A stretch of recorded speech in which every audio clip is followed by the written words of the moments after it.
그런 생각이 안 들 정도의 느낌이 있는 거죠. 근데 왜 그러냐니까 우리가 지난 시간에 살펴본 이 바리새인들처럼 자기들이 원했던 천국의 모습, 자기들이 그렸던 그 천국의 모습이랑 예수님이 말씀하시고 예수님이 보여주시는 그 하나님 나라의 모습이 좀 다른 거예요. 그러다 보니까 이게 천국이 이미 임했다라고 말씀하시는데 내가 가지고 있던 기존의 생각으로는 아직 임하지 않은 게 아닌가 하는 생각을 갖게 되는 거죠.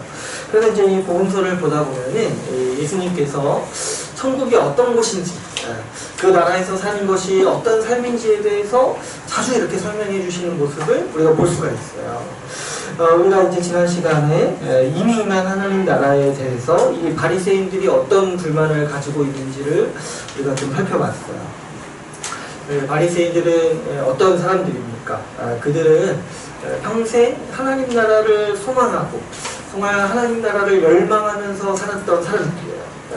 그 누구보다도 열심히 살았던 사람들이고, 아마도 우리가 그때 당시에 이 바리새인들이 하는 거를 봤다면은 정말 어떻게 저렇게 살 수 있을까? 정말 존경을 맞이해야 할 수밖에 없는 그런 사람들이었던 거죠. 그런데 이 성경에서 전하는 이 그들의 모습을 보자니까 정작 그 나라의 실체이신 이 예수님이 임하셨을 때, 예수님이 오셨을 때 이 바리새인들이 이 예수님을 정말 싫어했다는 거를 우리가 이 말씀을 통해서 보게 되는 거죠. 그들이 얼마만큼 이 예수님을 싫어했냐면은 정말 죽이고 싶어 할 만큼, 이 죽일 기회를 살필 만큼 예수 그리스도를 싫어했다는 거를 우리가 복음서를 통해서 지금 보고 있는 거죠. 이걸 아무리 우리가 좀 생각하면 할수록 참 사람이 이런 존재라는 거를 좀 우리가 이해할 필요가 있어요. 하루빨리 이 메시아가 와서 하나님 나라가 회복되기를 바라면서 그토록 헌신적으로 자신을 희생하면서 살았음에도 불구하고 막상 메시아가 오니까 죽도록 싫어하는 이 사람의 모습, 얼마나 우리 사람이라는 게 얼마나 참 완악합니까? 얼마나 완악하고 얼마나 참 비참합니까? 자신이 그토록 원했던 실체가 왔는데 그걸 싫어하는 거예요. 이게 참 인간의 오만함이고 또 인간의 완악함이라는 것을 우리가 좀 주의 깊게 새겨할 필요가 있는 것이죠. 이 바리새인들이 예수를 싫어했던 이유는 이 표면상으로 보면 자기들이 만들어 놓은 전통을 따르지 않았기 때문인 거죠. 근데 이제 지난 시간에 우리가 살펴봤다시피 유심히 보면은 예수님은 율법에서 정하신 규례를 어기신 적이 없어요. 저도 옛날에 이 성경을 볼 때는 바리새인들이 자꾸 뭐라고 얘기해요. 왜 율례를 따르지 않습니까? 이렇게 얘기하니까 예수님이 율법과 상관없이 자유롭게 행동하시는구나 이렇게 생각을 했었는데, 사실 제대로 알고 보면은 예수님은 율법을 어기신 적이 한 번도 없는 거예요. 율법의 규례도 어기신 적이 없고 율법의 모든 말씀에 순종하실 뿐만 아니라 그 율법이 정하시는 그 정신까지 예수님을 철저히 순종하시는 거죠. 그래서 사실 바리새인들이 예수님을 걸고 딴지걸 이유가 없는 거야. 이렇게 조금 더 우리가 깊게 보면은 사실 그들이 정한 규례도 이렇게 막 어겼는가 어기지 않았는가는 이것도 논란의 여지가 있을 정도로 예수님은 사실 바리새인의 전통에 거슬릴 정도로 행동하시지도 않은 것이죠. 그래서 이 바리새인들이 예수님을 향해 가지는 이 불만들을 보면은 사실 그 본질적으로는 사실 처음부터 끝까지 마음에 안 드는 거예요. 처음부터 끝까지 마음에 안 드니까 그냥 계속 딴지를 거는 거예요. 뭘 해도 그냥 싫은 거예요. 우리 그런 상태를 좀 알지 않습니까? 그냥 나도 알아요. 이 사람이 뭐 크게 잘못하지 않은 거 아는데 그냥 예전에 뭐가 마음에 안 들었어. 그래서 그때부터 계속 뭔가 마음에 안 드는 거예요. 지금 이런 상태로 이 바리새인들은 예수님을 이렇게 꼬아서 보고 있는 것이죠. 왜 그러냐니까 이 바리새인들이 원했던 이 하나님 나라랑 예수님이 오셔서 이렇게 보여주시는 그 하나님 나라에 대한 모습이 다른 거죠. 바리새인들이 원했던 나라는 어떤 나라입니까? 그들은요, 이 하나님께서 주권적으로 그분의 선택과 은혜로 세워지는 나라를 바라지 않았어요. 하나님께서 그분이 전적으로 세우신 그 은혜의 나라를 이분들은 원했던 게 아니었던 거예요. 이 사람들이 원했던 나라는 어떤 나라냐니까 그저 자신들의 공로를 인정해주는 나라. 우리들이 마치 계급공신처럼 우리들 때문에 이 나라가 세워진다라는 평가를 받는 그런 세상을 원했던 거예요. 마치 이 아담이요 이 무화과 나무 잎으로 자신을 스스로 가린 것처럼 그런 노력을 했던 것이죠. 이 바리새인들. 이 바리새인으로 대표되는 인간의 본성이 뭐냐니까요. 바로 이 자기 공로, 자기 의를 주장하는 이 본성인 거예요. 그래서 스스로 죄인이 아니고자 하였고, 스스로 의로운 사람으로 포장하고자 하였고, 스스로 아무 흠도 없고 괜찮은 사람으로 보이고자 살아왔던 것이죠. 그래서 이제 예수님의 이 말이 너무 싫었던 거예요. 나는 의사가 병든 자를 위해 있고 건강한 자를 위해 있지 않듯이 인자로 예수님도 죄인을 위해서 왔다 이 말이 이 바리새인들은 그게 너무 싫은 거예요. 왜냐하면 자기들은 괜찮다고 생각했거든요. 자기들은 병자가 아니라고 생각했거든요. 그러니까 지금 메시아라고 오신 분이 자기들을 어떻게 대접하냐니까 나는 너희와 상관없다 이렇게 얘기를 하시니까 얼마나 이 분노가 끌어오르고 얼마나 기대가 다릅니까? 자기들은 칭찬받을 줄 알았어요. 인정받을 줄 알았어요. 그런데 아주 그냥 깡그리 무시를 당하는 거죠. 그렇기 때문에 예수 그리스도가 정말 죽도록 싫었던 거예요. 이런 사람들이.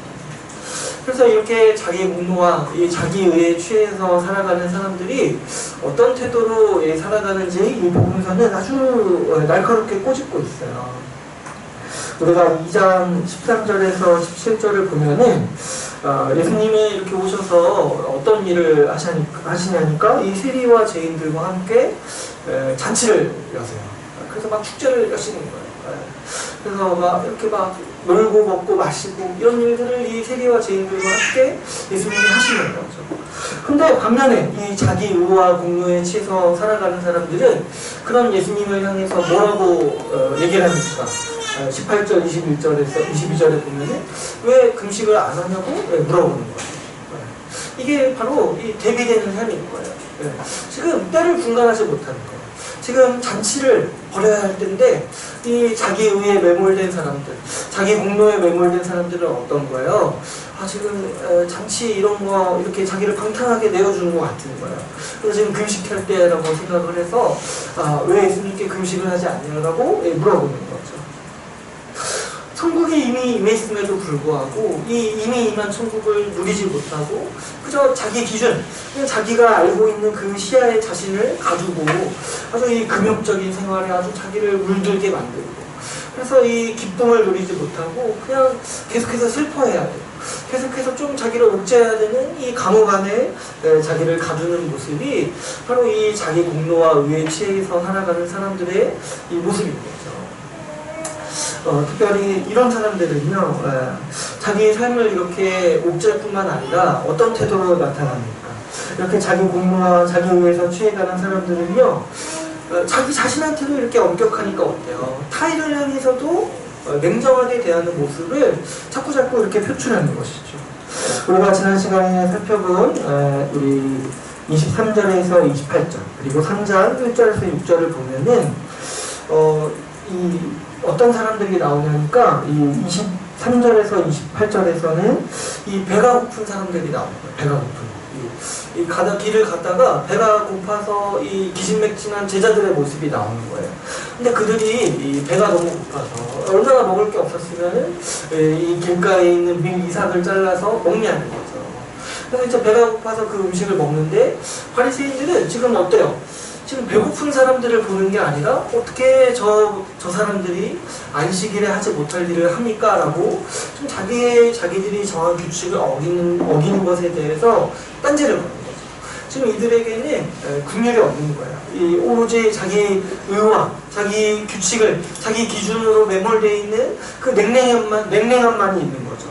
그래서 배고픈 사람들의 그 고통을 보는 것이 아니라 그냥 자기들이 정한 그 규칙, 그 알량한 규례에 어기는 것에 대해서 분노하고 있는 것이죠. 3장 1절에서 6절을 보면 또 어떠합니까? 예수님께서는 이 팔이 마비되어서 괴로워하고 있는 환자를 고치시죠. 근데 지금 이 바리새인들은 이 자기 의와 자기 규칙에 자기 기준에 매몰되어 있으니까 지금 이 사람의 고통을 보지 못하는 거예요. 이 팔이 팔이 마비돼서 정말 안식을 누리지 못하고 정말 괴로워하는 이 사람의 고통을 보지 못하고 오히려 이 안식일의 규례를 어겼다고 예수님을 죽이기까지 싫어하는 이 어리석은 정말 냉랭할 뿐만 아니라 잔인한 성격을 가지게 되는 것이죠. 그러나 여러분, 예수님께서 세우시는 하나님 나라는 어떤 모습이십니까? 이 나라는요, 주님의 궁일로 세워지는 나라요, 우리에게 안식을 주는 나라라고 할 수가 있는 것이죠. 예수님께서는 세리와 죄인들을 용서하시고 천국으로 초대하십니다. 바리새인들이 기대했던 천국은요, 자기들 공로 덕분에 세워지는 나라였어요. 그들은 어떤 말을 듣기를 원했냐면, 예수님으로부터 내가 너희 덕분에 왔다, 내가 너희 덕분에 이 나라를 세운다, 이 말을 듣기를 원했던 거죠. 그러나 예수님은 이 세리와 죄인들을 천국으로 초대하시고 뭐라고 말씀하시냐면, 내가 너희 같은 죄인 때문에 왔다라고 말씀하시는 거죠. 내가 너희 같은 죄인을 위해서 왔다, 이것이 바로 천국이다 라고 말씀하시는 거죠.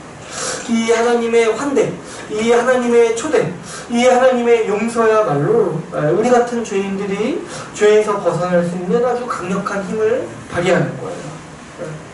이 사람들을 옥죄고 사람들에게 죄책감을 주는 이 바리새인들과 같은 이 자기 기준, 자기 위의 그 신랑과 비난이 아니라, 내가 너희를 위해서 왔다, 내가 너희를 고치러 왔다, 내가 너희를 용서하러 왔다라는 이 예수님의 상상하지 못할 초대, 이 용서로 인해서 우리의 죄된 본성, 우리의 죄의 그 강력한 처음성이 무너지는 것이죠. 예수 그리스도의 용서를 맛본 사람은요, 하나님 앞에서 안식을 누리는 거예요. 여러분, 우리가 하나님 앞에서 죄 용서를 받았어요. 우리가 하나님 앞에서 의롭다함을 받았어요. 그러므로 우리는 하나님께 잘 보이려고 살아갈 필요가 없는 거예요. 만약 그렇지 않다면, 우리가 예수 그리스도로부터 죄 용서를 받지 못했다면, 우리가 그분으로부터 의롭다라는 선언을 받지 못했더라면 우리는 이 안식을 누릴 수가 없어요. 우리가 가슴속 깊이 하나님이 나를 싫어하시겠구나, 하나님이 나를 아주 미워하시겠구나, 하나님이 나를 심판하시겠구나, 이런 아주 불편한 양심, 이런 괴로운 양심을 가지고 살아갈 수밖에 없는 것이죠. 그러나 예수 그리스도께서 이 땅에 오셔서 우리에게 죄 없다 선언하실 뿐만 아니라 우리를 의롭다고 선언하실 때, 그분이 이미 우리를 의롭다라고 선언하셨기 때문에 우리는 이 양심에서 해방되고, 뿐만 아니라 우리가 하나님께 잘 보이기 위해서, 하나님의 선의를 얻기 위해서 살아갈 필요가 없게 되는 것이죠. 이 예수 그리스도의 죄 용서야말로 우리에게 안식을 주고 우리에게 자유를 주는 하나님의 은혜요, 긍휼이라 할 수가 있는 것이죠. 이제 우리는 어떻게 살아가면 됩니까? 그저 하나님께서 주신 이 의를 누리고 이 의에 합당한 삶을 살아가면 되는 거예요. 예수는 우리의 죄를 용서하심으로써 우리에게 이런 안식을 우리에게 주시는 것이죠. 예수 그리스도의 죄 용서가 없다면 우리의 인생에, 우리 죄인의 인생에 어찌 안식이 있을 수 있겠습니까? 우리의 죄로 인한 결과가 우리 인생을 결국에는 망하게 할 거예요. 우리의 죄로 인해 우리의 양심이 끊임없이 괴로울 거예요. 무엇보다 우리 죄로 인해서 하나님께서 나를 멀리하신다는 그 생각이 우리를 끊임없이 괴롭힐 것이죠. 하나님께서 하나님과 멀어지고 하나님으로부터 도망치려 하는 우리의 본성적인 이 마음이 우리를 평생 따라다닐 거예요. 그러나 우리 예수님께서는요, 우리의 죄를 사하심으로 우리에게 안식을 누리도록 하셨습니다. 우리의 죄를 사하심으로 하나님께서 죄인인 우리를 버리시는 것이 아니라 오히려 죄인인 우리를 간절히 찾고 계시고 우리를 정말 원하고 계시다는 사실을 우리에게 알게 해주신 분이 바로 우리 예수님이라는 사실을 우리가 이 바리새인과 예수님의 이 대화를 통해서 정말 아주 분명하게 깨달을 수가 있는 것이죠. 우리가 우리 죄를 사해 주시는 예수님을 믿는다면요, 여러분, 우리는요 이미 천국의 안식을 누리는 사람들이에요. 천국은 어떤 곳이냐니까 예수님이 우리의 죄를 사해 주시는 이 용서의 은혜, 이 용서의 안식을 누리는 거예요. 그래서 우리가 이번 한 주간 금식 안 했어도 양심의 가책을 받지 않는 거예요. 우리가 이번 한 주간 정말 재밌게 살지 않았습니까? 그렇잖아요. 아주 마음껏 누리지 않았습니까? 그래도 우리에게 어떤 아주 분명한 의식이 있냐면 하나님이 나를 사랑하신다는 의식이 있는 거예요. 내가 뭐 안 했어요. 말씀 좀 못 보고 기도 좀 못했어요. 그럼에도 불구하고 하나님이 나를 미워하시지 않고 그분이 나를 정말 사랑하신다는 마음을 가지고 기쁜 마음으로 우리가 예배 가운데 나올 수가 있는 거예요. 이 안식이 바로 예수께서 우리에게 열어주신 천국의 삶이라는 것이죠. 예수께서 우리의 행위가 아니라 우리의 믿음을 보고 우리를 의롭다고 선언하신 분이라는 사실을 믿는다면요, 우리는 이미 이 천국의 시원함, 정말 우리의 양심을 편하게 해주시고 우리에게 아주 이 기쁨, 하나님을 향해 언제나 기쁨을 가질 수 있는 이 믿음, 이 마음을 주시는 것이 이 천국의 삶을 우리가 누리게 되었다는 것이죠. 여러분, 우리는요, 하나님께서 우리의 행위 때문이 아니라 우리 예수 그리스도의 공로로 말미암아 우리를 선하게 보시고 우리를 의롭다 보시고 우리를 향해 항상 정말 웃는 얼굴을 가지고 계신다는 것, 우리를 향해 정말 사랑의 마음으로 항상 우리를 지켜보고 계신다는 이 마음을 알 때, 그 하나님의 이미지를 가질 때 우리가 이 천국의 삶을 누리는 것이고 이미 임한 천국을 정말 우리가 이미 누리고 있다는 사실을 알 수가 있는 것입니다. 그런데 여러분, 어떤 사람들에게는요, 이런 사실이 아무런 감동도 없는 거예요. 이 어마어마한 이 천국의 은혜를 아무리 얘기해도 어떤 사람에게는 이게 뭐라고, 이게 뭐가 천국이야, 이런 생각을 가지게 된다는 거예요. 왜 그러냐니까 사람들은요, 천국의 모습을요, 막연히 그냥 좋은 곳이라고 생각하는 거예요. 우리 안에 숨겨진 천국의 이미지들이 이 성경이 말하는 천국의 모습과 너무 다른 거예요. 너무 다른 거예요. 그렇다 보니까 제가 이런 천국의 모습을 아무리 얘기해도 이게 천국이라고 생각하지 않고 그냥 주님이 주시는 은혜구나, 이렇게 생각하는 거죠. 아니, 성경은 지금 이것 때문에, 지금 이 일 때문에, 예수님의 이 죄 용서가 선언된 거 이것 때문에 천국이 이미 임했다라고 선언하고 아주 충격적으로 묘사하는데, 오늘날 살아가는 우리에게는 그런가 보다. 뭐 주님 용서하긴 하고 당연히 하는 거지. 이런 정서로 좀 있는 거죠. 왜 그러냐니까 사람들마다 천국을 생각하는 이미지가 너무 다른 거예요. 여러분, 사람들이 천국을 묘사하는 어떤 이렇게 묘사하는 설교나 어떤 이렇게 생각들, 이런 말들, 또 이런 문화들, 천국을 묘사하는 영화나 이런 것들을 한번 유심히 한번 보세요. 정말 나름대로 생각해요. 나름대로. 성경에서 말하는 천국의 이미지가 아니라 그냥 자기가 상상하고 자기가 그냥 최대로 좋겠다 생각하는 이 천국의 이미지를 이렇게 막 얘기하는 거예요. 그래서 옛날에 어떤 분들이 천국에 대해서 막 가르치고 이렇게 묘사하는 모습을 보니까 막 이러는 거예요. 천국에 가면은 도로가 금이 도로에 깔려 있다는 거예요. 그래서 천국에서 어디에 사냐니까 막 고급 아파트에서 살게 됐다는 거예요. 천국에서 신자들이. 근데 그 중에 좀 공로가 더 있는 사람은 그 중에서도 이렇게 타운 팰리스 이런 데서 산다는 거예요. 막 들어가 보니까 금과 은 대리석으로 집이 이렇게 포장되어 있다는 거죠. 천국은 그런 모습으로 막 묘사하는 거예요. 근데 이제 여러분, 한번 잘 유심히 정말 우리가 외의 눈으로 이런 얘기들을 관찰해 보면 이거는요, 천국이라기보다는 이런 거예요. 이 자본주의에서 부자가 누리는 삶을 천국이라고 포장해서 얘기해요. 그들이 말하는 천국은요, 어떤 곳이냐니까 그냥 이 세상에서 부자가 누리는 것들이 천국이라고 이렇게 받아들이고 있는 거예요. 얼마나 지금, 사실 여기 보면은 그런 사람들은요, 사실 복음을 믿는 게 아니라 자본주의를 믿는 거예요. 자본주의에서 어떻게든 잘 사는 모습을 자꾸 천국이랑 헷갈려서 이렇게 포장하는 거예요.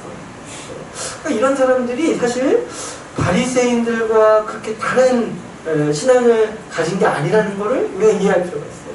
천국에 대해 생각하는 바가 다르니까 예수님을 싫어하게 되는 거예요. 바리새인들은 어떤 사람들입니까? 아까도 제가 말씀드렸다시피 그들이 생각하는 천국은요, 이거 조금 바꾼 거예요. 이런 금과 은이 이렇게 있는 것이 아니라 자기들의 명예가 찬양받고 자기들의 공로가 인정받는 그런 세상을 원했던 거예요. 그래서 이 길에 다닐 때 막 사람들이 자기를 보며 우러러하고 자기들을 보며 막 이렇게 존경을 맞이하지 않는 그런 세상을 원했던 거예요. 근데 우리가 제가 지난 시간에 말씀드리지 않았지만 이 3장 6절에 보면은 바리새인들 말고 또 한 부류가 있어요. 누구냐니까 이 헤롯 당이라는 사람들이 있죠. 근데 이제 헤롯 당은 어떤 사람들이냐니까 그 당시에 이 정치 세력들을 말하는 거예요. 그 당시 이제 왕이 누구였냐니까 헤롯이라는 왕이었어요. 근데 이제 이 헤롯 당은 이 헤롯을 지지하는 사람들이었어요. 보통 유대인들은 헤롯을 지지하지 않았어요. 왜 그러냐니까 이 헤롯은 어떻거나 이 로마가 임명한 왕인 거예요. 그러다 보니까 로마의 지배 아래에 있는 사람들이 이 헤롯을 따르는 거죠. 그러니까 이 유대인들은 사실 헤롯을 싫어할 수밖에 없는 게 이 헤롯이 로마 편이다 보니까 싫어할 수밖에 없는 거예요. 자기들은 지금 이스라엘이라는 나라가 번창해야 되는데 헤롯 아래에 있다 보면은 이 로마에 속국인 것밖에 되지 않는 것이죠. 근데 이제 이 헤롯 땅인 사람들은 어떤 사람들이냐니까 그냥 이 처세를 굉장히 잘하는 거예요. 지금 이제 헤롯이 왕이니까 우리는 헤롯을 지지해서 이 헤롯을 통해서 우리가 좀 이렇게 좀 잘 살아가야겠다. 그래서 이제 헤롯을 지지하는 이 유대인들을 가리켜서 헤롯 땅이라고 부르는 거죠. 그러니까 사실 이 사람들도 본질적으로는 이 친일파와 다를 게 없는 사람들인 거죠. 근데 이제 헤롯 땅 이 사람들이 생각하는 천국은 어떤 천국이겠어요? 이 사람들은요, 이 사두개인들이 주로 헤롯 땅이었다고 하는데 우리가 이제 복음서를 보면 사두개인들이 어떤 사람들인지 나오죠. 이들은요 내세를 믿지 않았어요. 내세, 부활을 믿지 않았어요. 왜 그러겠어요? 왜 부활을 믿지 않고 왜 내세를 믿지 않겠어요? 지금이 좋은 거예요. 지금 이 헤롯이라는 권력에 빌붙어서 자기의 권력을 누리고 자기의 이 부귀영화를 누리는 지금이 천국 같은 거예요. 그러니까 지금 예수 그리스도가 이미 천국이 임했다 이 소식을 들을 때 지금 이들은 어떤 유혹을 느끼는 거예요. 지금 우리가 누리고 있는 천국이 날아가겠구나. 우리가 지금 누리고 있는 이 세상이 끝날 수도 있겠구나 이런 두려움을 느끼는 거예요. 그래서 헤롯 땅도 예수님을 죽이는데 동참하게 되는 거죠. 바리새인들과 마찬가지로 이 헤롯 땅도 어떻습니까? 이 하나님 나라가 지금 자기들의 권력과 자기들이 누리는 부귀영화에 취해서 있는 곳이라고 여기게 되는 것이죠. 그래서 예수님이 이렇게 세우시는 그 나라의 모습이 싫은 거예요. 싫은 거예요. 지금 자기들이 누리고 있는 이 기득권, 이 부귀영화가 자기들에게 천국이거든요. 예수님이 오셨을 때 이 두 부류가 표현했던 것처럼 이미 임한 하나님 나라는 사람들의 기대와 다른 모습으로 나타났던 것이죠. 여러분 이런 성경의 경고들을 우리가 이렇게 흘려보낼 수가 없는 거예요. 우리 역시도 하나님께서 세우시려 하는 이 천국이 어떤 곳인지 모른다면 천국을 이미 이 땅에 세우신 예수님이요 어떤 분인지 우리가 모른다면 우리도 역시 지금도 천국과 상관없는 삶을 살아갈 수 있고 더 나아가서 이 헤롯 땅과 바리새인들처럼 이미 임한 천국에 반대되는 삶 그리고 이미 임한 천국을 대적하는 삶을 살 수도 있는 것이죠. 그래서 여러분 우리는요 말씀을 통해서 천국이 어떤 것이고 예수님이 어떤 나라를 세우려 하는지를 알아야 되는 것이죠. 좀 이렇게 우리가 상상하는 그동안 들어왔던 이 천국의 이미지를 우리가 말씀을 통해서 바꿔야 돼요. 당시 사회에 이 영향력이 있었던 바리새인과 헤롯 땅의 사람들은 예수를 죽이고자 하였죠. 사실 이 당시에 많은 사람들도 예수님이 오셨어도 정말로 예수님이 어떤 분인지 알아보는 사람이 드물었던 거예요. 오늘 본문을 우리가 보면은 7절부터 보시면은 수많은 사람들이 예수께 나왔다고 기록되어 있습니다. 얼마만큼 많은 사람들이 왔냐면은 이 유대인들뿐만 아니라 이방인들도 예수님의 소문을 듣고 찾아왔던 거예요. 근데 얼마나 많이 모이냐니까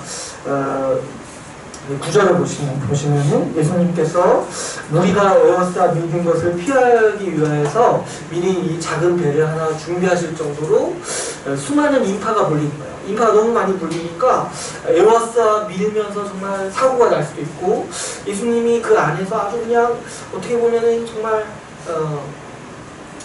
정말 신변의 위협을 느낄 정도로 수많은 사람들이 모인 거예요. 이 사람들이 왜 모였냐니까 자기들 병을 고침받기 위해서 모였는데 지금 어떤 기대를 가지고 있는 거예요. 예수님의 몸에 손만 대어도 나음을 입을 거라는 소망을 가지고 지금 예수님을 어떻게든 한번 만져보려고 이렇게 모인 거예요. 근데 여러분 지금 이 장면이 어떻게 보면 약간 좀 좀비 영화 같은 거죠. 좀비 영화. 지금 다 병에 걸린 거야. 다 병에 걸렸는데 어떻게든 예수님께 손 대려고 이렇게 막 달려붙어서 어떻게든 이렇게 지금 에워싸 밀고 있는 장면이에요. 얼마나 지금 약간 위험합니까? 그래서 예수님과 제자들이 지금 약간 자리를 좀 피하시기 위해서 좀 안전사고를 대비하셔서 좀 피하시려고 지금 이제 약간 도피수단 이런 것들을 좀 마련해 놓으신 장면인 거죠. 그러나 이들이 이렇게 유심히 보면은 이렇게 많은 사람들이 모였음에도 불구하고 이들이요 지금 예수님이 왜 오셨고 이분이 어떤 분이신지를 좀 약간 긴가민가하고 있는 중인 거예요. 지금 이들의 아주 시급한 문제는 지금 병이 낫는 거고 지금 이게 지금 어떤 국면이고 지금 예수님이 오셨던 게 어떤 의미인지를 잘 모르는 거예요. 그래서 우리가 오늘 본문은 아니지만은 21절을 보면은 어떤 소문이 나기 시작하냐니까 예수님 보고 미쳤다라는 소문이 나기 시작하는 거예요. 미쳤다. 그러니까 뭐예요? 지금 예수님께 와서 이렇게 막 어떻게든 병고침 받고 이러려고는 하는데 지금 예수님이 하시는 말씀이 뭐 천국이 이미 임했다, 내가 메시아다, 그리스도냐 하니까 또 한편으로 어떤 생각이 드는 거예요. 저 사람 미친 사람 아닌가 하는 생각이 드는 거예요. 그러니까 지금 되게 혼란스러운 거예요. 이 사람들 생각이. 지금 병고침 받고 싶은데 예수님은 미친 거 같고 이런 아주 이상한 광경이 지금 벌어지고 있는 것이죠.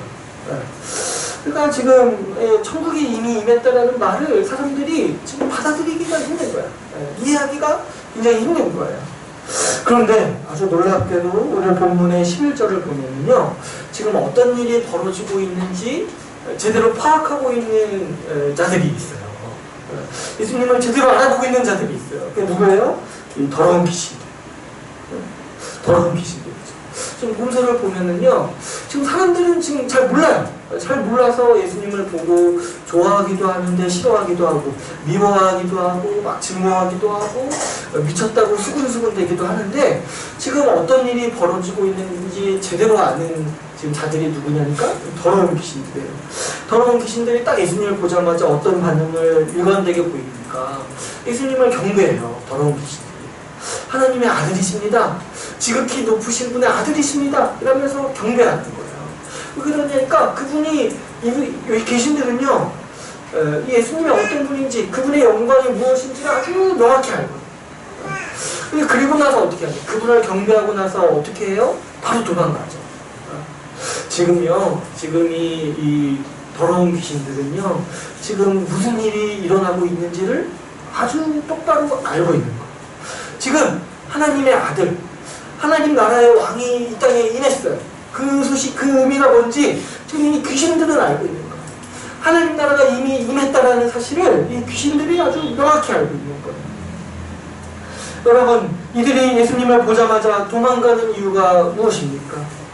예수님이 굳이 나오라고 하지 않고 그냥 편히 있어 이런 분위기를 풍기하셨는데도 이들이 급히 도망가는 이유가 무엇입니까? 지금 이들은요, 뭔가 심각한 일이 벌어졌다는 사실을 알고 있어요. 지극히 크신 하나님의 아들이 지금 이 땅에 오셨다면 지금 그들이 해야 될 분명한 일이 뭐냐니까 도망가는 거예요. 왜 그러냐니까 지금 그들이 지배하던 시대가 이미 끝났다는 사실을 알고 있는 거예요. 본문은 아니지만 20절에 30절까지 그들의 왕이 사탄이 지금 패했다는 사실을 지금 사탄이 지금 약간 주인 없는 집에서 왕노릇하고 있었는데 지금 왕이 오셨으므로 지금 빨리 도망가야 되는 사태라는 거를 지금 귀신들이 아주 직감적으로 알고 있는 거예요. 그래서 그 앞에서 경배를 하면서도 바로 도망가고 있는 것이죠. 하나님의 아들이 오셨으니 지금 사탄과 그의 무리들이 세상을 점령하던 시대가 이제 끝난 거죠. 자기들이 할 일은 빨리 하루빨리 도망가는 것밖에 없다는 사실을 지금 이 더러운 귀신들은 알고 있는 것이죠. 하나님 나라가 이미 임했다. 천국이 이미 임했다는 사실을 이 귀신들이 정말 자기들의 지금 이 생명과 관련이 있으니까 아주 피부에 와닿도록 알고 있는 것이죠. 여러분, 우리가 뭐 이렇게 일기예보나 이런 거 이렇게 보면은 그런 말이 있지 않습니까? 이렇게 뭐 이렇게 큰 지진이 오기 전에 곤충들이 먼저 안다고 하죠. 이렇게 뭐 일본에서 뭐 이렇게 관찰해 보니까 뭐 바다 개들이 대지진이 오기 전에 피난했다고 하죠. 그죠? 개미들이 보니까 막 이렇게 어디 떼지어서 몰려가는데 그 뒤에 한 달 뒤에 막 이렇게 대지진이 일어났다고 하죠. 그래서 보니까 하나님이 좀 그렇게 만드신 것 같아요. 이 사람들이 이렇게 좀 겸손하라고 사람은 깨닫지 못하지만 좀 미물들은 먼저 알고 할 수 있을 정도로 미물들을 통해서 배우라고 하나님께서 일부러 좀 그렇게 하신 것 같아요. 인간은 알지 못하고 인간은 눈치채지 못하는데 벌써 지금 이 개미들, 지금 정말 미물들을 알고 미리 대피하고 있는 거예요. 지금 그와 같은 모습이 바로 이 장면인 거예요. 더러운 귀신들이요, 지금 시대가 바뀌었다. 지금 도망가야 될 때라는 거를 이들이 지금 알고 있는 것이죠. 지금 사람들은요, 시대가 바뀐 줄 몰라요. 무슨 일이 일어나고 있는지 막 혼동스러워하고 있어요. 그러나 이 귀신들은 알고 있는 것이죠. 그런데 예수님께서 보시면은 뭐라고 얘기하시다니까 12절에서 자기를 나타내지 말라고 많이, 한두 번도 아니고 많이 경고하시는 거예요. 이 귀신들한테 뭐 도망가는 건 도망가는 건데 내가 누군지 굳이 말하지 말라고 이렇게 굳이 얘기를 하시는 거예요. 근데 예수님께서는 왜 이렇게 얘기를 하시냐니까 자기에 대해서 좀 드러내놓고 말씀하시는 게 아니라 자꾸 자기를 좀 감추시는 거예요. 왜 그러냐니까 예수님께서 염려하셨던 게 한 가지가 있어요. 그게 뭐냐니까 사람들이 좀 자기에 대해서 예수님이 세우시는 그 하나님 나라에 대해서 오해하는 거를 계속해서 염려하셨던 거예요. 지금 이 상황이 어떤 상황이에요? 지금 이 천국을 향한 사람들의 기대와 욕망이 얽혀 있어요. 지금 이 상황. 저마다 각자가 나름대로 상상하는 천국이 다 다른 거예요. 어떤 사람들은 이 천국이 로마로부터 정치적인 해방이 있는 나라라고 여기고, 어떤 사람은 자기들이 부귀영화를 얻을 수 있는 나라라고 여기고, 또 어떤 사람들은 자기들이 건강해지는 곳, 자기들이 병이 낫는 곳이라고 이렇게 막연히 다 생각하고 있는 거예요. 이런 기대와 이런 하나님 나라에 대한 지식들이 다 다른 거예요. 그러다 보니까 이런 혼돈스러운 상황 속에서 사람들이 하나님 나라를 오해하지 않도록 예수님께서는 지금 아직은 밝힐 때가 아니라고 말씀하고 계시는 것이죠. 그런데 모두가 다 그 나라에 대해서 오해하고 그 나라를 잘못 오해하고 있는 상황에서 예수님은 이 복음서를 보시면은 언제 자신에 대해서 밝히 드러내시고 그 하나님 나라를 언제 밝히 이렇게 가르치시냐면은 이 자신의 죽음과 고난에 대해서 말씀하실 때 자기에 대해서 밝히 이렇게 말씀하세요. 복음서를 보시면. 그래서 이 제자들이 예수님을 향해서 이 그리스도라고 고백했을 때 예수님이 바로 뭐라고 말씀하세요? 내가 앞으로 죽을 거다. 그리고 고난받고 죽을 거다. 이런 말씀을 하시죠. 그러니까 뭐냐니까 예수님은요, 이 하나님 나라를 이해할 때 자신의 고난과 죽음을 통해서 이 세워지는 하나님 나라를 이해하기를 원하셨던 거예요. 그래서 그 전까지 좀 자기에 대해서 감추시고 밝히 드러내지 않으시다가 자기가 예수님께서 죽음과 고난에 대해서 말씀하시고 그것들을 밝히실 때 비로소 예수님이 그리스도고 하나님 나라가 세워진다는 사실을 밝히 드러내시는 것을 우리가 복음서를 통해서 볼 수가 있어요. 예수님은 이 하나님 나라를 이해할 때 무엇을 이해하기 원하셨냐면 예수님의 이 죽음과 고난을 통해서 죄가 회복되고 죄인들이 하나님 이 천국으로 들어오는 그 나라의 이미지, 그 나라의 그림을 이해하기를 원하셨던 것이죠. 그래서 예수님은 자신의 십자가를 통해서 그가 세우실 하나님 나라의 가장 큰 그림을 이해하도록 지금 아직 이렇게 자신의 죽음에 대해서 밝히시지 않을 때 지금은 좀 이렇게 감추고 계시는 것이죠. 그분의 고난과 죽으심을 통해 하나님 나라를 이해하고 천국이 예수 그리스도로 말미암아 죄의 권세가 끊어지는 나라는 사실을 예수님께서는 가르치기를 원하셨던 것이죠. 오늘 본문을 보면은 예수님은 12절에서 하나님 나라에 대한 오해를 막으시는 것들을 우리가 볼 수가 있어요. 여러분, 좀 우리가 복음서를 통해서 우리가 좀 알아야 될 사실은 좀 이런 거예요. 그동안 우리가 생각했던 천국이 어떤 곳이냐. 우리는 천국에 대해서 막연히 오해하고 막연히 저 구름 위의 나라로 생각하기 쉽죠. 그러나 예수님께서 이 땅에 오셔서 가장 신경 썼던 것 중에 하나가 뭐냐니까 좀 그 나라에 대해서 오해하는 것들에 대해서 막는 거예요. 유대인들이 좀 잘못 생각하는 거 교정시켜 주시고 그래서 계속해서 가르쳐 주시고 오늘날 우리가 좀 자본주의의 관점으로 바라보는 하나님 나라에 대해서 예수님은 바로잡기를 원하시는 거예요. 그게 아니라는 거예요. 그래서 그 나라가 어떤 것인지에 대해서 예수님은 계속해서 말씀하고 계시죠. 특별히 오늘 13절에서 19절을 보면은 이 하나님 나라가 어떤 것인지 또 우리 주님께서는 구체적으로 말씀하고 계십니다. 오늘 본문의 13절에서 19절을 보시면은 예수님께서는 12명의 제자들을 세우십니다. 12명의 제자들을 누구를 세우셨는지 우리 16절에서 19절 이렇게 이름이 이렇게 자세히 나와 있죠. 예전에 우리 유초등부 뭐 이렇게 초등부 이런 거 하셨던 분은 뭐 이름 막 외우지 않아요. 이렇게 해서 뭐 달란트 시장 해가지고 이런 거 이름 외우고 이랬는데 사실 또 이름을 외울 필요가 없는 게 이 사람들이 별로 안 나옵니다. 그렇지 않아요? 예. 우리 익숙한 사람들 있죠. 익숙한 사람들은 있는데 사실 성경에서 이 사람들이 별로 중요하지가 않아요. 이 사람들이 거의 중요하지 않습니다. 이 사람들 이름들이 거의 나오지도 않고 이 사람들이 뭐 했는지 성경에서 그렇게 굳이 안 따지고 들어요. 그냥 몇 명만 대표적으로 얘기할 뿐이지 이 12명이 누구고 이건 그렇게 중요하지 않아요. 그래서 이 12명의 목록도 이렇게 보면은 사실 이들이 좀 그렇게 대단한 사람이 아니었다는 것도 유심히 알 수가 있어요. 우리 19절을 보면은 12명 중에 한 명은 어떤 사람이에요? 예수님을 배반한 사람이에요. 그러니까 예수님이 어떻게 보면은 이들을 뽑을 때 그렇게 뭐 이렇게 엄격한 기준에 의해서 뽑은 게 아니라는 것을 우리가 좀 알 수가 있죠. 그리고 또 이렇게 17절을 보면은 뭐 자세히 볼 필요도 없지만 이 야고보의 형제 요한, 야고보와 야고보의 형제 요한이 있는데 이 사람의 별명을 예수님이 붙여주셨는데 별명이 뭐예요? 보아노게죠. 근데 뭐라고 하냐면은 우레의 아들이라는 거예요. 멋있지 않아요? 멋있지 않아요? 이 별명이 토른 거예요. 토른. 아시죠?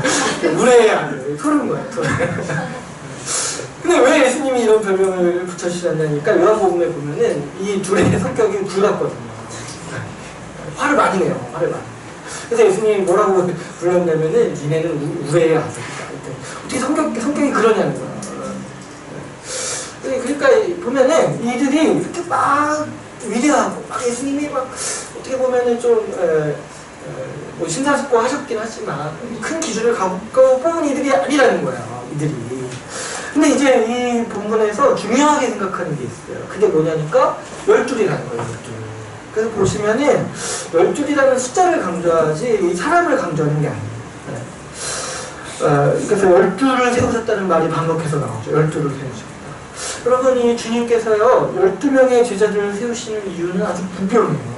왜 그러냐니까 구약에서 12이라는 숫자가 상징하는 게 있어요. 12이라는 숫자가 무엇을 상징하냐니까 하나님 나라의 백성을 상징하는 거예요. 특별히 우리 13절을 보면은 예수님께서 산에 오르사 산에서 뽑아요. 산에서. 특이하지 않아요? 그냥 이렇게 마을에서 이렇게 좋잖아요. 이렇게 편하고. 근데 굳이 예수님은 산에 올라가셔서 12명의 제자들을 부르십니다. 이렇게 딱 하실 때 예수님은 뭔가 의도하시는 장면이 있는 거예요. 그게 뭐겠어요? 이 장면을 보는 사람마다 구약의 한 장면이 딱 떠오르는데 그게 어떤 장면이에요? 바로 시내산. 시내산에서 이 이스라엘의 12지파를 부르시고 하나님 나라, 그 이스라엘이라는 나라로 세우시는 그 장면을, 하나님께서 그렇게 국가로 세우시는 그 장면을 예수님께서 의도적으로 보여주시는 거예요. 그래서 지금 예수님께서 그분이 세우시는 나라에 대해서 무엇을 가르치십니까? 자신이 지금 하나님 나라를 세우실 뿐만 아니라 자신이 지금 하나님 나라의 백성을 부르신다는 사실을 지금 우리에게 가르쳐 주시고 이 장면을 보고 있는 자마다 깨닫도록 하시는 것이죠. 이 12명의 사도들로 말미암아 세워지는 나라야말로 천국이고 하나님께서 세우시는 하나님 나라라는 사실을 우리에게 보여주시고 가르치고 계시는 것입니다. 예수님께서는 자신이 이 12명의 사도들을 통해 지금 예수님이 하시려는 일이 무엇인지 이해하기를 원하셨던 거예요. 예수께서 이 구약에 약속된 하나님 나라를 성취하시고 세우시는 분이라는 사실을 이 장면을 통해서 분명히 보여주시는 것이죠.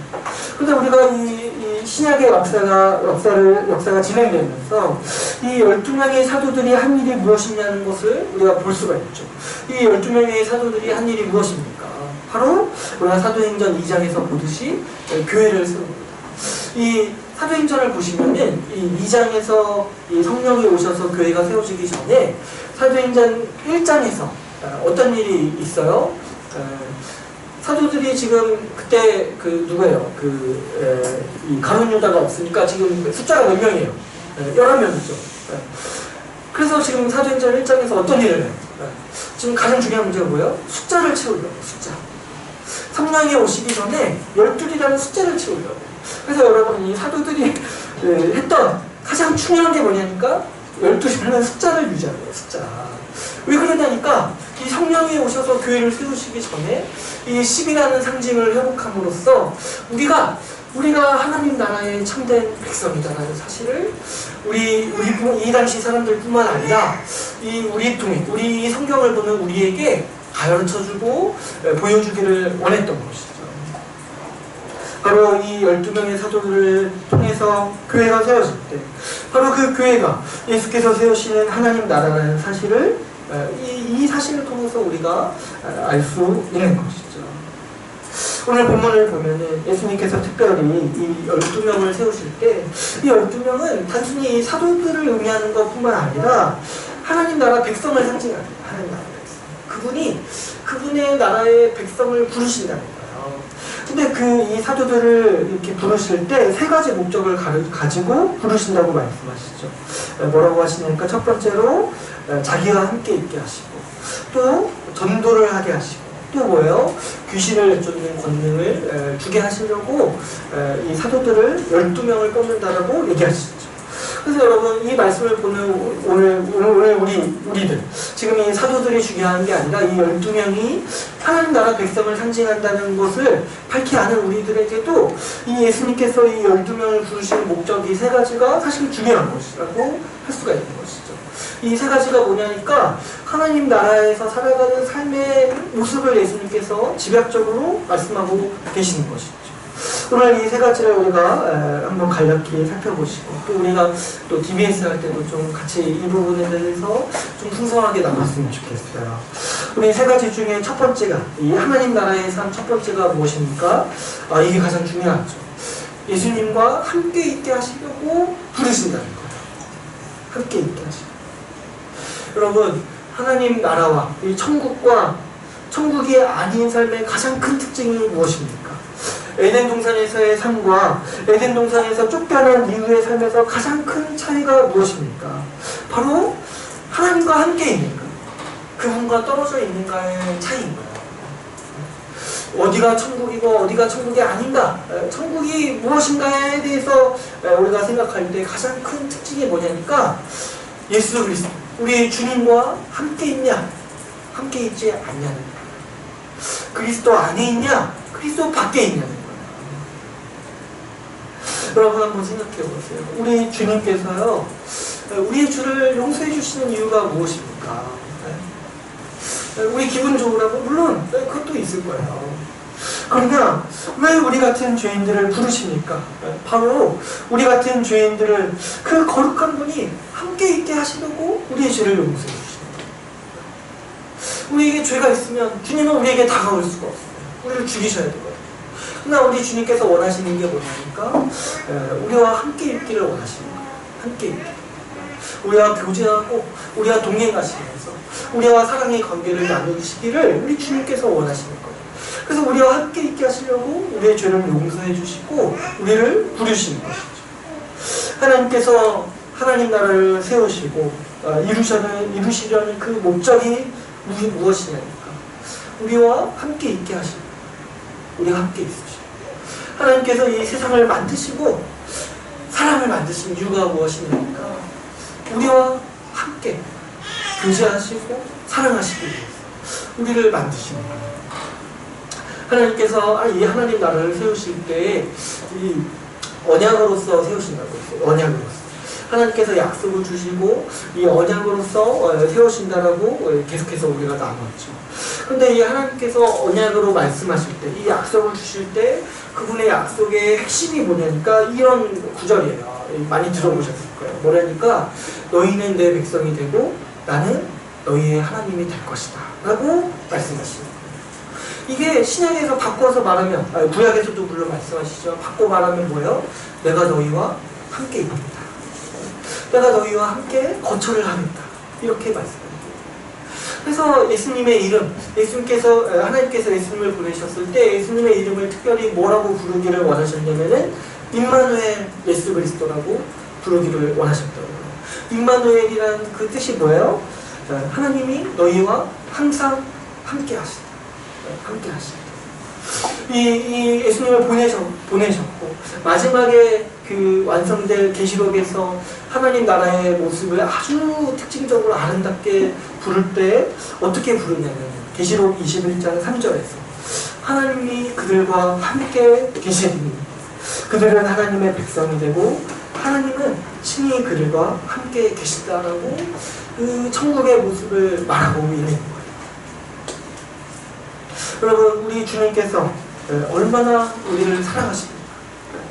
여러분 이 성경의 전체 맥락을 보면은 참 이 주님과 같은 이 로맨티스트 정말 사랑꾼이 없으신 거예요. 주님이 우리를 사랑하시기 위해서 우리를 만드셨을 뿐만 아니라 우리를 사랑하시기 위해서 우리를 부르시고 우리의 죄를 사해 주시는 것이죠. 그래서 하나님 나라의 백성은 어떤 사람들이냐니까 이걸 아는 거예요. 우리 주님께서 이 모든 역사를 진행하시는 이유가 뭐냐니까 우리를 사랑하셔서 우리와 함께 있기를 원하신다는 거죠. 이것이 주님께서 역사를 진행하시고 이 세상 만물을 지배하시는 이유인 거예요. 다스리시는 이유인 거예요. 우리와 함께 있기 위하시는 거죠. 이 사랑을 입은 하나님 나라의 백성들은 어떠합니까? 하나님 나라의 백성들 역시도 이 주님과 함께 있기를 소망하고 기뻐하는 사람들인 거죠. 어떻게 그렇지 않을 수 있겠습니까? 주님께서 나를 위해 하신 일을 듣고 어떻게 그분을 사랑하지 않을 수 있겠습니까? 주님께서 나를 이토록 사랑하신다는 그 복음의 소식을 듣고 그분이 주시는 성령을 받았는데 어떻게 여전히 하나님을 기뻐하지 않을 수 있고 하나님을 사랑하지 않을 수 있겠습니까?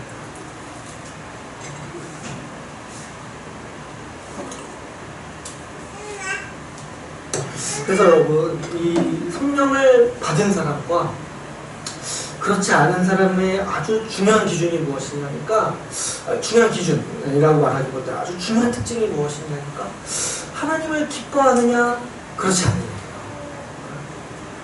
바꿔 말하면 하나님을 사랑하느냐 그렇지 않느냐. 그러면 우리가 누구를 사랑하면은 주변 사람들이 압니다. 뭔가 표정이 달라 보이고 뭔가 좀 마음이나 행동 거지가 달라 보이니까 누가 누구를 사랑하는지 우리는 알아요. 마찬가지로 누가 하나님을 사랑하는가 누가 하나님을 기뻐하는가를 우리는 아는 것이죠. 제가 보면은 이 교회에서 가장 어리석은 사람들 중에 한 명이 누구냐니까 이 하나님을 기뻐하지 않는 사람들, 하나님을 사랑하지 않는 거예요. 하나님을 사랑하지 않는 거예요. 하나님을 기뻐하지도 않고 예배는 지겨워. 말씀도 지겨운데 어떻게 생각하냐니까 자기가 죽어서 천국 갈 거라고 생각하는 거예요. 근데 이게 얼마나 어리석은지요. 자기가 그토록 지겨워하는 하나님이요, 그 천국의 실체인 거예요.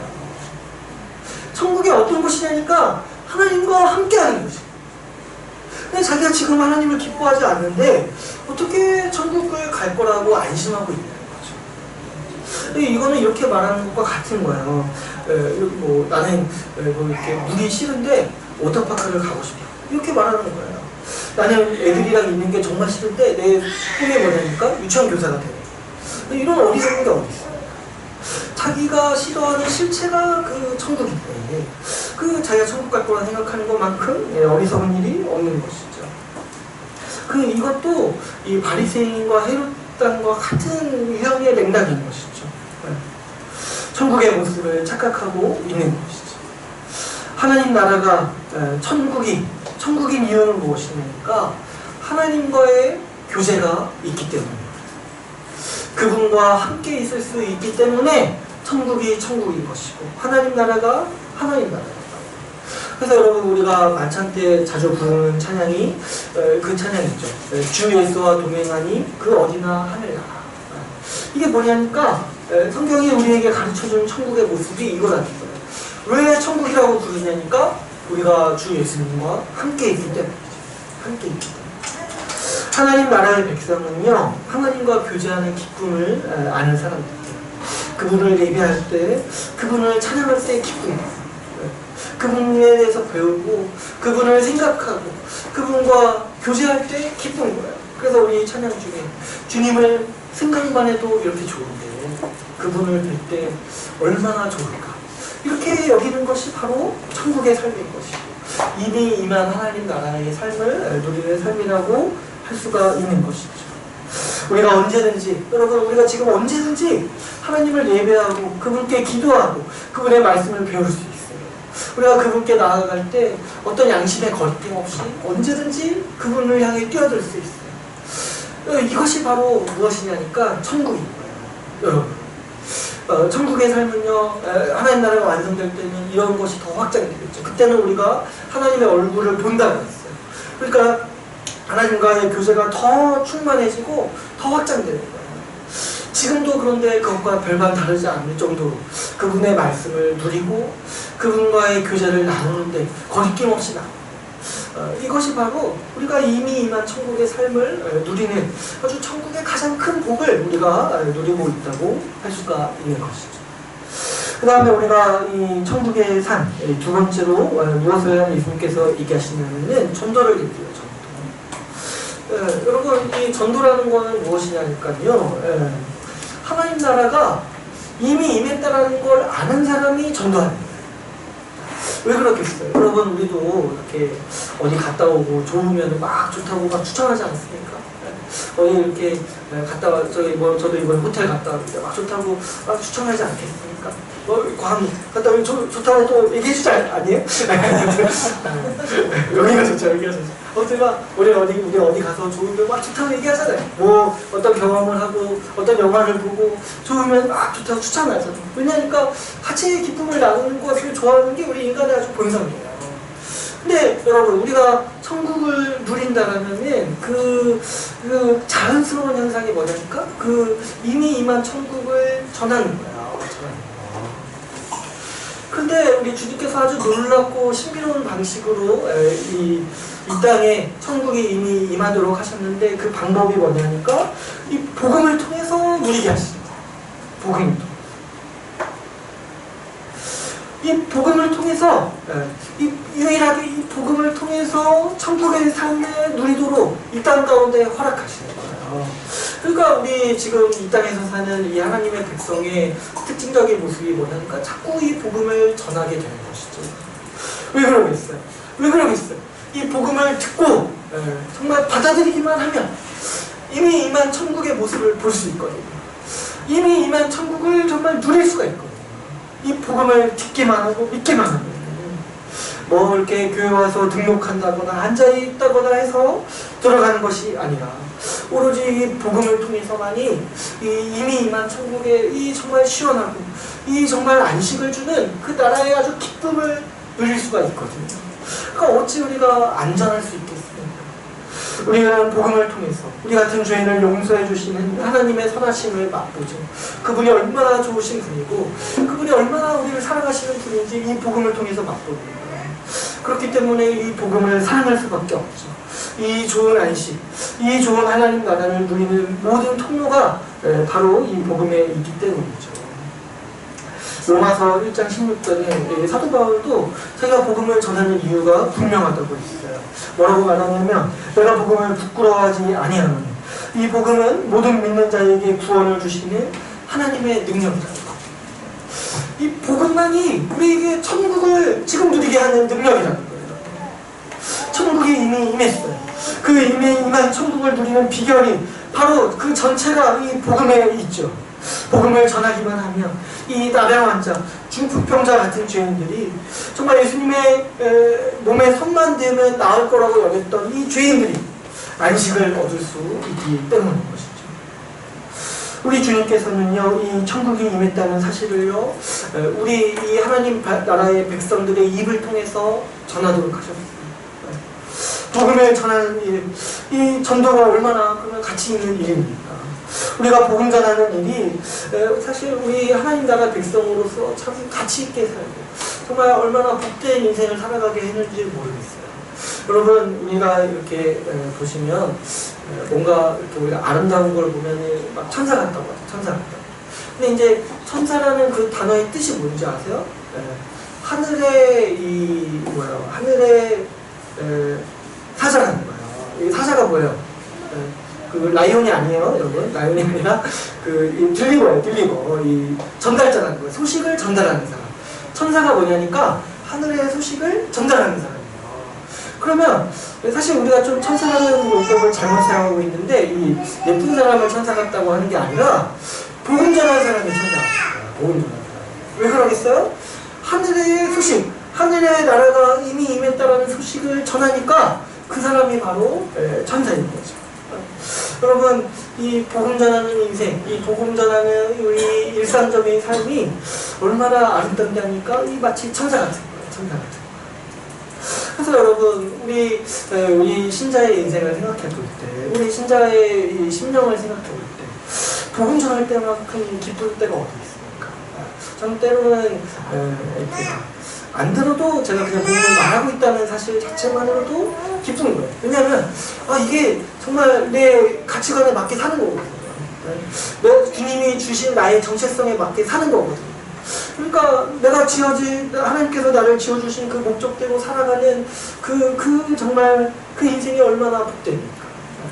제가 그냥 우리 주님께서 우리에게 은사를 주셨을 때 그 은사에 맞게 살아가는 일만큼 복된 일이 없는 거예요. 마찬가지로 우리를 이렇게 하나님 나라의 백성으로 부르시고 이 하나님 나라의 비밀을 아는 사람으로 부르셨는데 어떻게 가만히 잠잠고 있을 수 있어요? 그 잠잠고 있는 게 사실 굉장히 괴로운 거예요. 이렇게 뭔가 비밀 간직하고 있으면 괴롭지 않습니까? 이게 좀 말하고 싶은데 막 괴로운 거 있잖아요. 마찬가지로 이 하나님 나라의 비밀을 우리가 알고 있어요. 이 복음을 우리가 알고 있어요. 이 비밀을 마음껏 전하면서 다닐 때 우리에게 아주 후련한, 우리에게 시원한, 우리에게 아주 기쁨이 있는 것이죠. 그래서 사도 바울도 자기의 사역을 표현할 때 영원전부터 감추어져 있는 비밀을 내가 낱낱이 밝히는 자라고 얘기했어요. 여러분, 우리도 마찬가지로 우리 일상의 모든 삶 속에서 할 수 있는 모든 수단을 다 동원해서 복음 전하는 데 쓰는 거예요. 복음 전하는 데. 그게 막 수고로운 일이라고 막 사람들은 여겨요. 그러나 정말 복음 안 전하는 일이 가장 수고로운 일이에요. 자기의 정체성과 반대로 살아갈 거거든요. 우리가 할 수 있는 모든 노력을 다해서 조금이라도 복음을 전하려 하는 거예요. 어떻게든 수단과 방법을 다 사용해서 조금이라도 우리 한 사람이라도 더 이 천국을 맛보도록 우리가 살아가는 거예요. 이것만큼 얼마나 우리에게 가치 있는 일이 있겠습니까? 그래서 우리 천국에 이미 임한 천국을 알고 누리는 사람들이 전도하게 되는 것이죠. 마지막으로 우리 세 번째로 이 하나님 나라의 삶으로서 예수님은 무엇을 말씀하시냐니까 귀신을 내쫓는 권능에 대해서 말씀하시죠. 이것도 우리가 이해하기가 굉장히 쉽습니다. 여러분, 귀신의 쫓겨남은 뭐예요? 아까 이 예수님이 딱 왔을 때 이 귀신이 왜 도망갔어요? 하나님 나라가 임했다는 사실을 너무 뚜렷이 보니까 도망가는 거예요. 마찬가지로 우리가 복음을 전할 때, 우리가 복음을 얘기할 때, 복음을 붙잡을 때 사단 마귀와 이 귀신의 권세는 끝나는 거예요. 귀신은 쫓겨나게 될 수밖에 없는 것이죠. 왜냐? 복음이라는 게 무엇이에요? 이미 하나님 나라가 이미 임했다라는 소식이기 때문이시죠. 우리가 복음을 받아들일 때 우리를 지배하던 사탄, 귀신의 권세가 끝장이 나는 것이죠. 여러분, 그런데 이 사탄의 권세는 무엇입니까? 이 사탄의 권세는요, 죄의 권세예요, 죄의 권세. 우리를 죄의 권세 아래 붙잡히게 해서 우리를 죄 짓고 살게 만들고 이 죄 안에서 아주 그냥 허우적되게 만드는 것이 이 사탄의 권세인 것이죠. 또 하나를 얘기하자면 사탄은요, 이 죄의 권세를 견고히 하기 위해서 아주 유치한 사상들을 만들어요. 그래서 제가 사탄에 대해서 얘기할 때 사탄은 아주 매력적인 사상가라고 했어요. 세상에서는 온갖 죄의 권세가 힘을 가지고 있죠. 죄를 짓게 만들고 죄에서 떠나지 못하도록 붙잡는 권세가 있어요. 그리고 그러한 죄들을 용인하고 정당화하도록 유치한 사상들이 아주 견고하게 그 뒤를 뒷받침하고 있는 것이죠. 탐욕스럽고 음란하고 방탕하고 이기적인 삶을 조장하는 말들, 그런 사상들을 마구마구 만들어내는 거예요. 여러분, TV를 유심히 보시고 이 사람들이 말하는 얘기들 유심히 듣고 영화들을 유심히 듣다 보면 이 영화에 등장하고 드라마에 등장하는 사람들이 자기들의 가치관에 얼맞는 맞는 말들을 막 내뱉어요. 근데 이제 그 말들을 그냥 이렇게 재밌다 이렇게 보지 마시고 그냥 재밌게 보시면서 그 말들이 나오는 가치관이 뭔지를 한번 여러분들이 추적해 보시면 이 사람들이 어떤 가치관을 가지고 어떤 생각을 가지고 그런 말들을 하는지 여러분 한번 유심히 살펴보세요.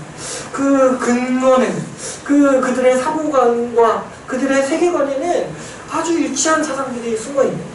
이 죄를 조장하고 죄된 삶을 살도록 부추기고 권장하는 말들이 사실 그들의 가치관에서 뿜어져 나오는 것이죠. 예수님은 어떤 말씀을 하셨냐면은 사람이 안으로 들어가는 것이 사람을 더럽히는 것이 아니라 사람 속에서 나오는 것들이 사람들을 더럽힌다고 했어요. 그게 뭐야? 자기 안에 그런 썩어있는 가치관들이 있으니까 말들이 어떻게 나오는 거예요? 거기에 합당한 말들이 나오는 거예요. 마찬가지로 우리가 즐기는 모든 문화들 속에서는 그런 이 사단과 귀신의 권세가 숨겨놓은 그 아주 다스리고 있는 아주 이 유치한 사상들이 숨겨져 있는 것이죠. 특별히 우리 사회를 보면은 안타깝게도 이런 천박하고 유치한 사상의 영향을 아주 많이 받고 있는 것들을 보게 돼요.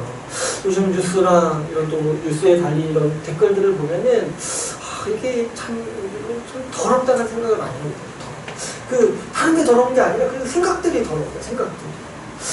예전에 보면은 우리 일제시대 때 이 유명한 스승이고 지도자셨던 이 함석헌 선생님이 어떤 얘기를 했냐면은 참 우리나라가 이 극동 끝에 있으니까 이 서양의 온갖 문물들이 들어올 때 아주 빛바래진 것만 들어온다는 거예요. 서양의 온갖 사상들이 들어올 때 그 사상에 좋은 것들이 오는 것이 아니라 그 사상의 쓰레기들만 우리나라에 들어오는 것 같다고 일제시대 때 그 함석헌 선생님이 그런 얘기를 했어요.